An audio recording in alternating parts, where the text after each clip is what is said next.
Hey everyone, and welcome to the second episode of my interview with Bo Ryan concerning his new book titled Brilliance in the Building. Bo talks about all things PLC in this with this book that covers everything and then offers resources to those who want to employ the strategies. And that is just good leadership. He doesn't expect people just to go out and do things. He provides them the ability to do so through resources. Look, episode 1 was a fantastic conversation that ended with us talking about his first chapter in his book. If you haven't heard that episode, you need to go back and listen to it because you're really going to get a lay of the land. But moving forward, we're going to kick right off with chapter 2 in his book, A Culture of Collaboration. Then we're going to move on to culture of learning, and then effective instruction, and then continuous improvement. There are a ton of things that Bo and I talk about that are going to be helpful to you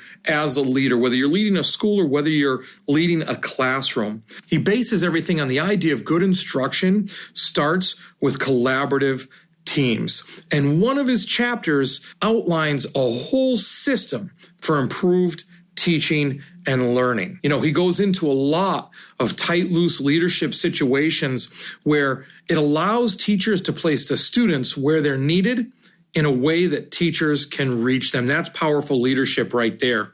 He also talks a lot about being creative to find solutions so that you can get to what's best for students.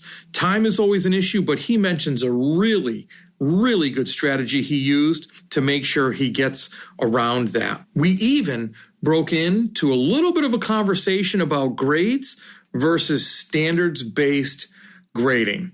You know, it's critical to always base everything on mastery of the standard if you really want to talk about teaching, learning, and understanding.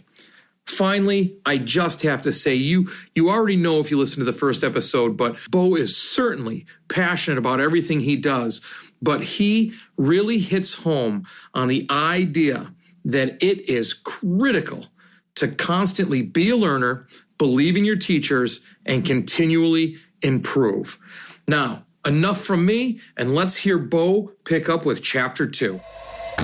Constantly being a learner and believing in your people in the school to run that PD. There's going to be a lot you're going to have to do. And some people sometimes they think it's repetitive to constantly talk about what high-performing teams look like. But man, PLC process is really focused on teams, but constantly trying to get better. And that's the old coach in us. You know what I mean? You're just constantly trying to get better. Like you're just trying to get the team better. And it's that mentality, I think, of not complaining. Let's just, all right, what do we have to do next?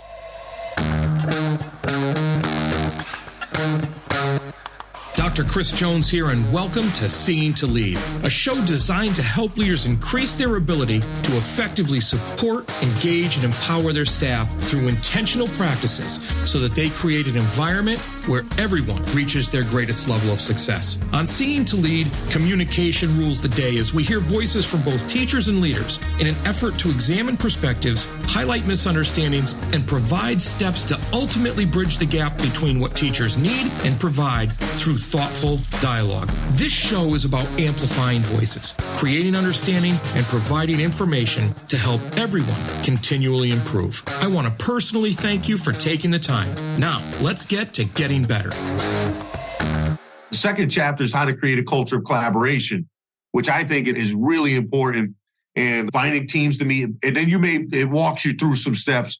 When I was a principal in Cromwell, one of the things we did was we tried to find more time, because sometimes it's easy. Like a district will give you half days, or the district will give you time. In Cromwell, we had to switch it up a little bit. So we brought in Wesleyan football players who came in, and they were able to cover recess. So we found 30. We didn't put teachers out there. We went to recess before lunch.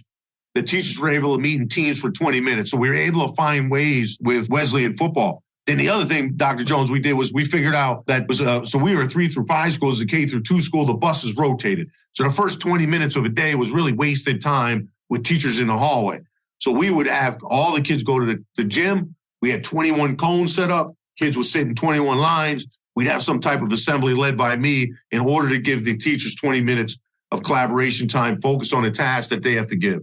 So creating a culture of collaboration, we talk about 1, maximizing time, 2, ensuring the success of teams, and then 3, coaching the teams up. But you can't ensure the success of teams without a great product or great that they can use, because they're not just going to go do it. They're not going to say, hey, let's create this. And then the third chapter, I get into a culture of learning where really the importance of learning blocks, looking at periods of time. Because if a kid's failing and I'm in an urban school, you don't know until the report card or you don't know until some testing that's going on. So for us, we need to look at periods of time and see, okay, this 2-week span or this 4 week. And then you may look at, well, this is the next learning unit, 6 weeks, but we have vacation and then we have some days. So it's looking at the curriculum, the district calendar, your own knowledge as teachers. And teachers have the ability to create those plans. But the learning block process is about creating a plan with your collaborative team, creating a common assessment with your team, the same type of thing that you're going to give Mr. Jones that I'm giving, and then we're going to meet in the data team and go back over that. The fourth chapter is taking that information from the collaborative team. Yep. I just gotta cut in on you first. You got me fired up, man. No, you're flying. No. You're flying. Just one of the things, because you're handing out a class right here. You're like teaching everybody that's listening. One of the things that really carried through these 3 culture builders is the idea of, do you care enough to take it, and the creativity. I just needed to highlight that for everybody listening, because that got me fired up. When you first said that, you said, yeah, of course, everybody cares, right? That's why they're in education. But do you care enough to take action? Talking about the different, getting into neighborhoods and different ways to reach students. But the other piece of that was the whole idea of being creative. Too often, it's to say, we can't do that because, instead of saying, we're going to do this, so what do we need to do to get it done? And people miss that. And you're giving great examples of ways to be creative, to pull back time, to pull in community members, and to make everybody know that school's a place that they can succeed, and putting everybody on that same level. Like, I can't go, you can't have Chris Jones as a teacher and for English 1, and then another kid have Bo Ryan for a teacher for English 1, and doing 2 different things, because it's not like experiences. Yeah. So somebody's losing out there, because everybody knows, I wanted that teacher. But you're just bringing up some really great stuff. I just wanted to grab you before you went on for more. So thanks for this. Keep going, man. Stay fired up. Yeah. So one of the things that I think is important, teacher collaboration before instruction, because you have to collaborate and be doing those things. So I'm also working pretty cool for Marzano. I just got hired associates with Dr. Robert Marzano. One of the top things that he talks about, the most important things you can have is a guaranteed and viable curriculum. So that means if you and I are both ELA teachers and Judy Wilson has twins and they're in both of our classes, they should be getting the same instruction that is guaranteed that they get grade level instruction. It's viable that we can teach it over the time. And that's where the teams figure that out together. So the guaranteed and viable curriculum, and that's what we plan with the learning block, which is PLC question 1, what do you want students to learn? So we do that, and we have the documents in the book to be able to do that. So good instruction starts with collaborative teams. To me, it's the stuff we learned in coaching. Chris Jones started for us here when he was a sophomore, played some, but he got coached by some good people and he got better. I know you were a great wrestler too. If you didn't have other people coaching and supporting you, maybe you wouldn't have got to where you got. But for me, it's the collaboration that starts and gets people going, because they also have discussions about, for us, one of the big things is how much literacy is huge. So like, how can we teach this stuff that aligns to the learning target? How can we make sure kids are reading, writing, and discussing at length during our block? And then they have those discussions, but it's all around the learning target. So for me, the culture of high quality instruction with more time and support is chapter 4. And then I have part of it. Let me just get to this. One of the pieces that, first, let me go back to chapter 3. Chapter 3 is all about learning. And it really, it walks you through, like, 1, grading outcome and norm review. It's funny because the folks from Solution Tree, when I gave me this idea, because Dr. Jones, I don't know if I told you, I wrote another book, sent it in. I wrote the whole thing. This lady's amazing, man. She's like, yeah, this ain't working. This is what I need you to do. You're in urban schools. I've seen what you've done. You got to create a system where people don't have to go to Solution Tree PD. They may be mad at you, but you'll have it. So chapter 3 is really hits on that point. Step 1, grading outcome and norm review. Step 2 in the learning block plan, look at priority standards. Step 3, take the learning targets. Step 4, create learning scales, which what is approaching? What is mastery? And that stuff aligns right with your report card. Step 5 is pacing. And step 6 is discussing grade level assignments, making sure that kids are having access to grade level. And is this assignment grade level? There was research that I did in the book about these folks doing all these studies of middle school, and the amount of on grade level assignments that kids were doing in classes was like how many kids are writing. And we talk a lot about nonfiction writing, which Doug Reeves puts a lot of research on. Then there's a whole thing on creating common assessments, and it walks you through how to create it, which is also just really good practice. But then in here, we have a DOK level you can look at. Then we have the end of block data team, and we have a grading and outcome. We look at the review, the priority standards, chart that indicate their strengths, and then create a plan for those kids not learning and a plan for those kids who are learning. So then it goes to chapter 4. Imagine doing all that if you're a brand new teacher and you're with someone. Or imagine being a veteran teacher. It never ends. Like if you're a veteran teacher, it never ends. And then a culture of high quality instruction with more time and support. So we take that form we just created and create standards walls in classrooms. So now every classroom has something like this. The level of instruction. Then if they use it, teachers, we have as a tool, we have teacher clarity, learning targets, success criteria, formative assessment and feedback, and student involvement and assessment product. All those strategies have such a tremendous effect size. It'll make a huge impact on kids. So that's a big part there. Then we get the RTI process in urban schools that may be different than RTI processes in other schools. Like we don't have like certified interventionists. So we have to create systems and keep trying to get better, and then trying to do it when you have significant absences that's hitting this country, that's hitting us, is how can we adjust and adapt? So we're always looking how to do it. And in the book, I have a template that can walk urban schools to look at their situation and be able to give more time and support in a win block or a flex block, but how they can do it with the resources and the people that they have. Then the last book is Culture of Continuous Improvement, how to take that process and constantly get better, and how the learning block process for teachers is aligned to the national professional development standards, and how doing that stuff every day will make everyone better. Wow. That's a lot all in one book. And, and the resources to go with it, that's fantastic. Something you said, well, a lot of what you said stuck out to me, but one of the things I want to go back to is veteran teachers get better when they're in the process. I mean, I couldn't imagine being a brand new teacher, stepping into a system like this with a veteran teacher that's there to walk me through. One of the most powerful things that I've seen for teachers is when they take on a student teacher. And one of the reasons for that is because they're taking on this student teacher, they're working with the student teacher, and they start to reflect on and justify why they do the things they do. So now it becomes a very thoughtful process instead of, like it happens to every teacher. It's happened to me at different times where you kind of go through the motions a little bit because you got this. You could fall out of bed and teach it, or do that thing. But taking a student teacher on makes them think about it. And it just makes me think that veteran teachers going through this process really makes them thoughtful about it and makes them more efficient with it. And so it becomes a stronger process by default with just those little tweaks as they go along. Yeah, definitely. And then to constantly have to do it, know that they have to turn it in and constantly just talk about, what they'll do though, is they'll start getting better at the process. So if you and I are doing this and it's now 8 years, you interviewed 2 of our ELA team members before on the show, and they could tell you like they get better at it. So they may have 30 minutes, they may do it in 15. Time is not really, we want them to discuss, but even if they've been doing it for 11 years, they got different kids. They're trying to figure it out through the curriculum. They're constantly talking about the priority standards. The time may change because how long they need for this unit. So they have the ability to do all that stuff in teams. Then we have a block called WIN, or college prep, we call it here, where basically it's a 30-minute block, 5 days a week, 1 day is advisory.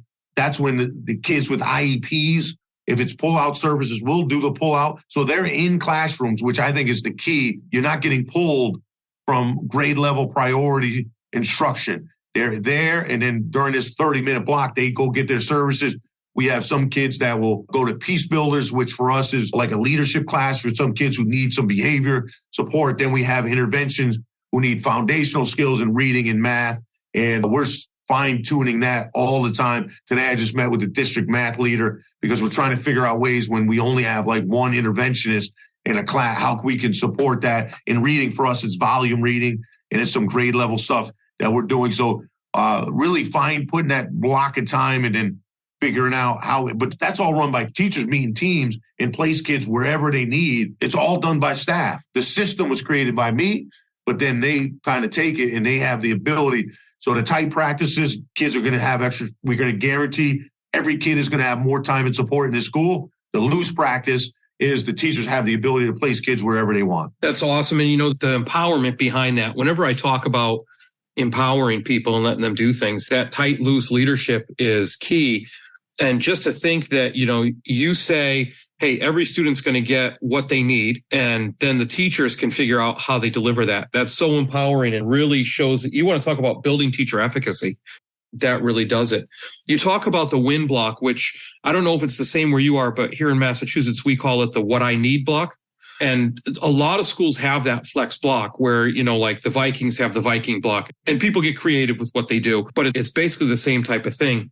Something we've done in the school that I lead, we used to have an RTI class that students were put into, but we found it wasn't fitting the needs of RTI because it was a permanent placement in the class for students coming into ninth grade. So now with the system of MTSS, the multi-tiered systems of support, we have MTSS seminars, we call them, where we have a teacher out of a department teaching that class, that seminar, every block during the day. So what we can do is we can be flexible, pull those students out to get them what they need out of one of their electives or out of a regular seminar that they're in, which is a fancy name for study hall because we're not supposed to do that.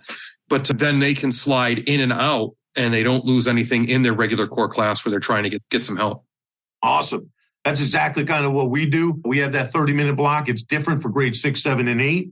We have all the instruction. So some of the kids will go back to their class. And they get an extra, which we call tier 2. They get that extra support from the teacher, but it's not an extra prep for the teachers. The teachers are pulling small groups. They may review the mini lesson. They're giving them more time and support based on what they're doing in class. And then the kids that go who need the foundational work, we're giving them more reading for literacy. We're giving them math work in math. And we just figured we met with the district math coach and he's helping us even create a better, but it's all foundational skills that align with what they're doing in the classroom. For me, I've been doing literacy for a long time. It's really when I was in elementary principal studying the works of Richard Allington and the volume reading stuff that he taught, and that really helped change that school. And so we're constantly, for us, it's volume reading if you get pulled, and also some grade level text read alouds we start with. So we ask high level questions to the kids in intervention and get them thinking at a high level. And then we give them just a lot more reading during that aligns with what they're doing in class. In math, we're working on the foundational work based on what they're doing. But those teachers are collaborating. They're part of an intervention team. Our intervention team called associate instructors. So we're blessed. We have people with college degrees, kind of like you and I, when we left school, we didn't know what we were going to do. We hire those kids and get them going and then really teach them how to work with kids. So I'm able to find those folks by work with Marzano. I got that position because we use a lot of the art and science of teaching. So we use a lot with them so they could understand like basic teaching practices. We hired them because they're great kids. We hired them because they like students. We hired them because they're great teammates. And now we go. In the past, I messed up. We brought in veteran people who came in and, maybe taught ELA or maybe taught math for years.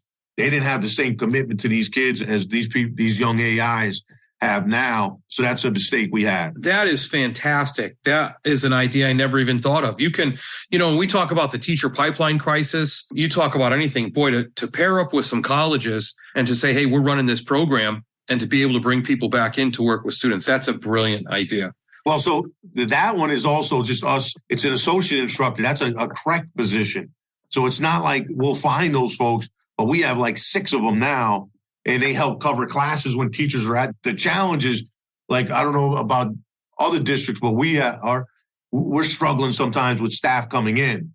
So we've dual trained both. We made our intervention for math and reading kind of similar. They know, and we train both of them so they can, whoever has to cover classes, we still can give those kids who need it the most those foundational skills that they need to be successful in their class right now. That's awesome. But you have to hire certain people that will do that. We've hired some folks who are veteran people and they just weren't able to connect with our kids. They weren't able to connect with teammates.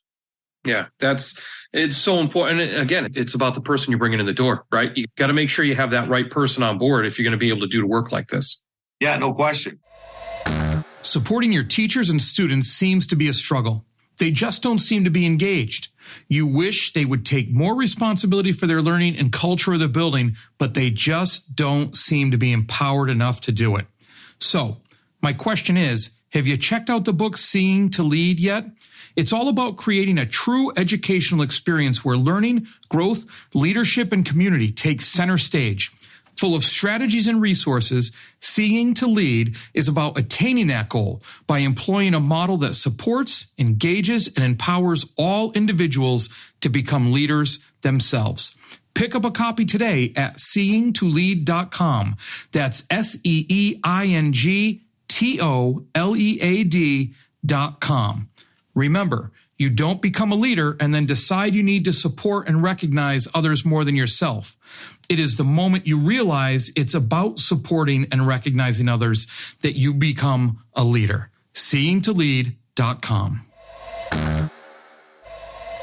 So, the whole idea of your high quality learning and your culture of continuous improvement got me to thinking, because if you're looking at the instruction that's going on and the learning and the continuous improvement, you talk about assessment. You have to talk about assessment. That's part of it. And I know earlier you talked about quicker assessments that are closer together with good feedback. I'm dying to have this conversation with you a little bit. Grades versus standards-based for assessment. What are your thoughts on that? So we went to, early on, we were numbers for grades. And we were giving grades. And then the problem was we got some kids that may miss some assignments. All those kids were failing. And then what happened was the kids that were failing it was the kids' fault.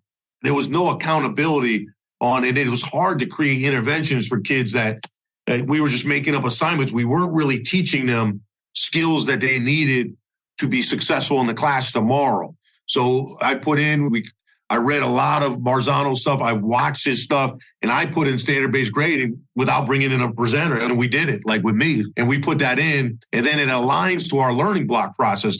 So you and I, if we're creating and studying the standards and saying, okay, this is what mastery looks like, and you and I agree, then there's no discrepancy in the grade. But then if the kid needs extra time and support, everything is based on mastery of the standard. And that's what Ken Williams talks about in his book, Ruthless Equity. Everything that matters is if you want an equity action step, try to get kids to grade level standard. But we have to be absolutely clear what the standard is. So we have mastery of standard, we have exceeding standard, we have approaching standard, and then still developing. And then we added a piece called IE. Those are the kids that are just not doing anything. And we really may want to find those kids. Those are the kids that are in intervention. But the problem we also had is this process is constantly learning. Still development became like if a kid was still developing, that kid's in the game. He doesn't really need to get pulled for intervention. So we had to look at how we did that. And that's why we went to IE. So there's a lot of things that went on. The number one thing was we're failing too many kids. Yeah, there's a lot of conversations around that. The whole idea how many kids are failing. And, really, like, honestly, for myself, I struggle with that as a leader. We get ninth graders that come in and, all too often it's easy to point the finger at the grade below. Everybody does it all the way from second grade to 12th. Well, if the grade below me was doing their job, they wouldn't be struggling as much. But I struggle with that because kids come in ninth grade and boy, if you get behind the eight ball as a ninth grader, and let's be honest, ninth graders are just trying to kind of find their way, not really getting all that crazy connected to school. So they have that struggle. And now they're getting more homework. They're having more difficult subject matter being taught in the classes. It's more specific than what you normally get at the middle school level. If we could figure out a way to not have all these students fail, because that's a mark, and that, all too often that puts them behind the eight ball. And then, that self-talk kicks in, that negativity kicks in. And then I hate to say this, but teachers then start to label these kids. No question. So if we could figure out a way around, that would be fantastic. All around a number and a letter that three different people could look at and say it means three different things. Yeah. Yeah. Standard-based grading has helped because it was part of what we were doing. You know what I mean? It's part of like the standards wall that we put in classrooms. It's part of the plan that ELA and math teachers are creating. And then one way we started getting rid of like blaming all the grades is we went to a lot of vertical team meetings. And we were able to get grade 8, grade 7, grade 6 and have those conversations And then like grade 6 can tell grade 7, you make sure this is something you work with the kids on. And 2 years ago, when we came back from the pandemic, we actually created a plan where grade 6 gave grade 7 all the standards that maybe during that pandemic, that these kids did not master, and some assessments. And then grade 7 started the year. We had what we call Flash 15. We did 15 of behavior, looking at behavior, creating norms in classrooms, creating relationships, and then also looking at those priority standards that those kids, because of the pandemic, the 3 biggest ones that we have to hit before. So grade 8 did grade 7 for the first 15, and it was a way of giving kids something to be successful and a way of looking at the standards. You couldn't have done that with a numerical system. It's not as easy, and our staff knows that type of stuff. So, yeah. And one of the most powerful things that I ever did at a school before I got to this one were those vertical team meetings. Yeah. Where we actually sat with the middle school teams and teachers, with the high school teachers.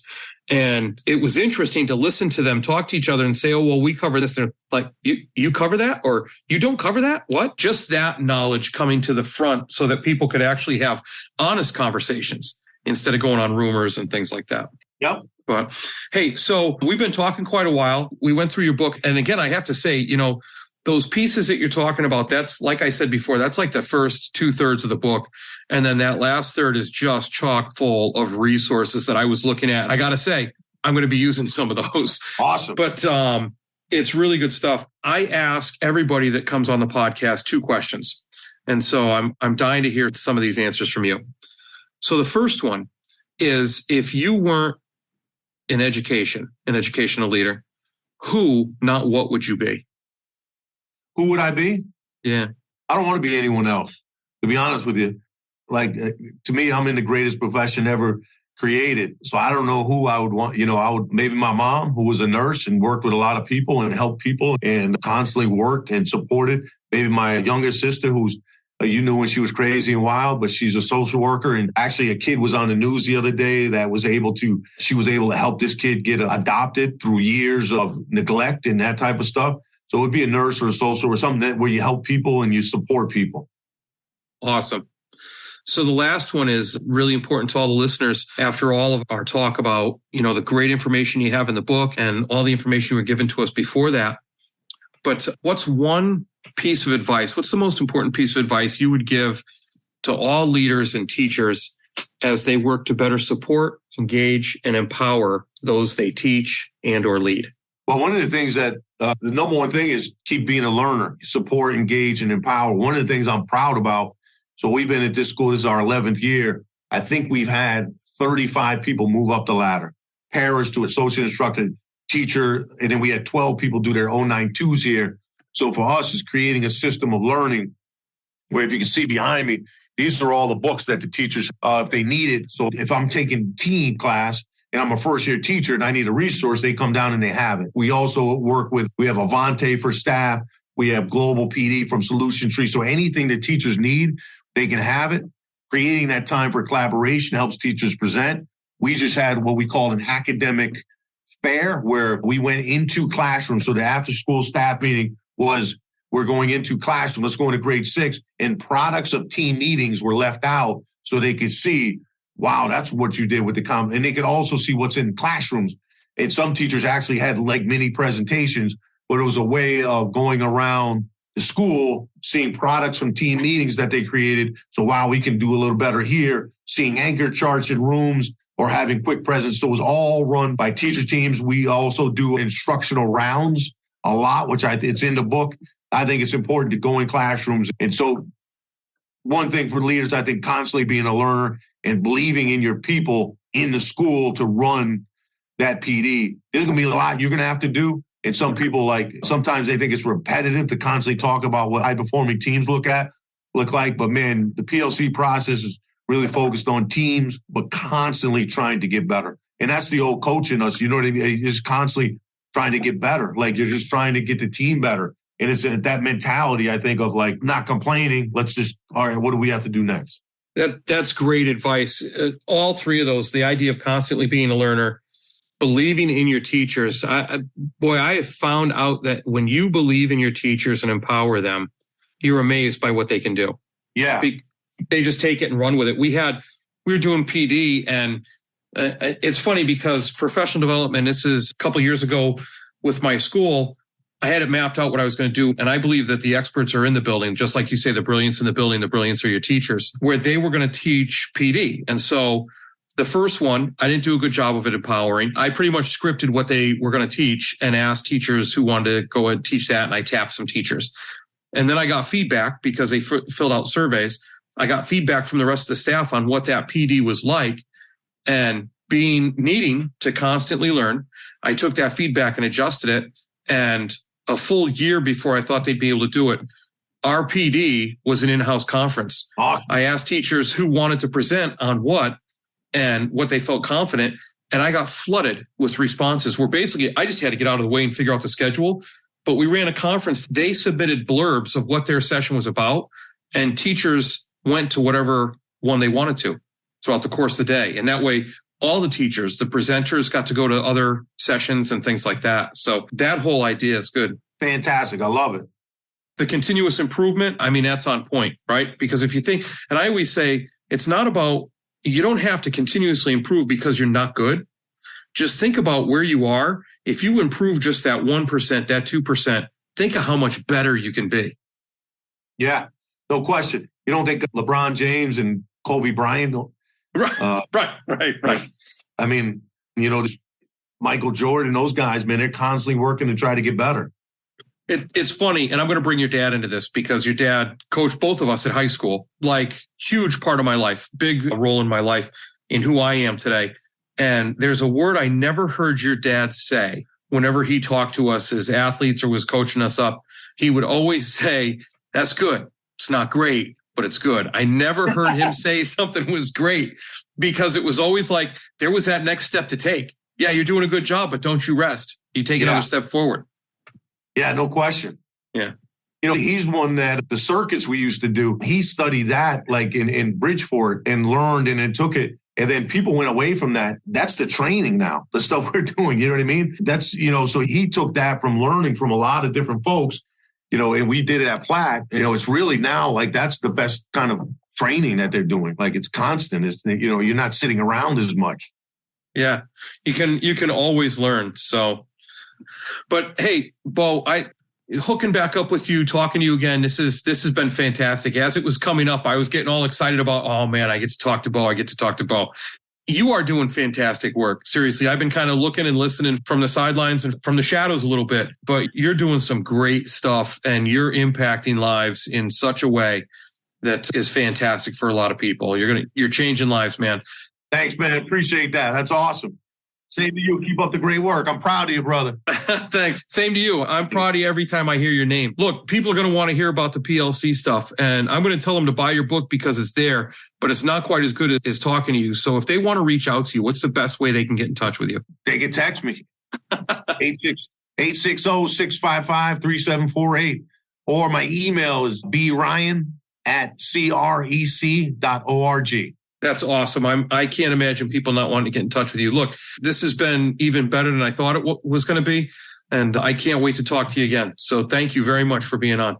This has been fantastic. Let's get something going again, man. This is great. Awesome.